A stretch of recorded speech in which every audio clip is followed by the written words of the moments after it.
Welcome to పిఆర్టీవీ. ఒక్కో నియోజకవర్గానికి ఇద్దరు ఎంపీలు. ఈ విచిత్రమైన విషయం తెలుసా? స్వాతంత్రం అనంతరం పరిస్థితుల్లో అమలు. ఒకే స్థానంలో ఒక జనరల్ ఎంపీ, ఒక రిజర్వేషన్ ఎంపీ తొలి 2 సార్వత్రిక ఎన్నికల్లో కొనసాగిన తీరు. 1961 ఎన్నికల నుంచి ప్రస్తుతం ఉన్న తీరులో రిజర్వేషన్లు అమల్లోకి వచ్చాయి. ఏదైనా నియోజకవర్గానికి ఎంపీ అయినా ఎమ్మెల్యే అయినా ఒక్కరే ఉంటారు. ఆ నియోజకవర్గం మొత్తానికి ఆ ఒక్కరే ప్రాతినిధ్యం వహిస్తారు. కానీ ఒక్క నియోజకవర్గానికి ఒకేసారి 2-3 ఎంపీలు ఉన్న విషయం మీకు తెలుసా? మన దేశానికి స్వాతంత్రం వచ్చిన మొదట్లో ఎన్నికల ప్రక్రియ, రాజకీయ పరిస్థితులు చాలా సంక్లిష్టంగా ఉండేవి. సామాజిక వర్గాల వారి పరిస్థితులపై తీవ్ర చర్చ కొనసాగేది. ఎస్సీ ఎస్టీలు ఎక్కువగా ఉన్న నియోజకవర్గాలను వారికే రిజర్వ్ చేయాలన్న డిమాండ్లు వచ్చాయి.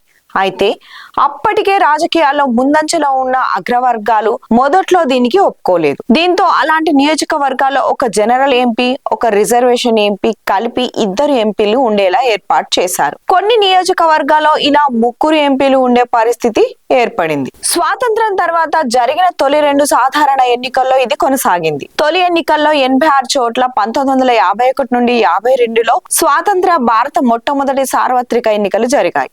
అప్పట్లో మొత్తం 400 లోక్సభ నియోజకవర్గాలు ఉండేవి. అందులో 314 చోట్ల ఒకే ఎంపీ ఉండగా 86 చోట్ల 2 చొప్పున ఎంపీలు, ఒక జనరల్ కేటగిరీ, మరొకరు రిజర్వేషన్ కేటగిరీ ఉండేవారు. పశ్చిమ బెంగాల్లోని నార్త్ బెంగాల్ నియోజకవర్గానికి 3 ఎంపీలుగా ఉన్నారు. రెండో ఎన్నికల్లో 57 చోట్ల 1957లో జరిగిన రెండో సార్వత్రిక ఎన్నికల నాటికి దేశంలో లోక్సభ నియోజకవర్గాల సంఖ్య 494 పెరిగింది. అప్పుడు 57 నియోజకవర్గాలకు 2 చొప్పున ఎంపీలు ఉన్నారు. ఇందులో అత్యధికంగా ఉత్తరప్రదేశ్ లో 18 లోక్సభ స్థానాలు ఉండగా ఉమ్మడి ఆంధ్రప్రదేశ్ లో 8 సీట్లు, 2 ఎంపీలు ఉండేవి. పూర్తి స్థాయి రిజర్వేషన్ విధానంతో 1961 సార్వత్రిక ఎన్నికల నాటికి పూర్తి స్థాయి రిజర్వేషన్ విధానం అమల్లోకి తెచ్చారు.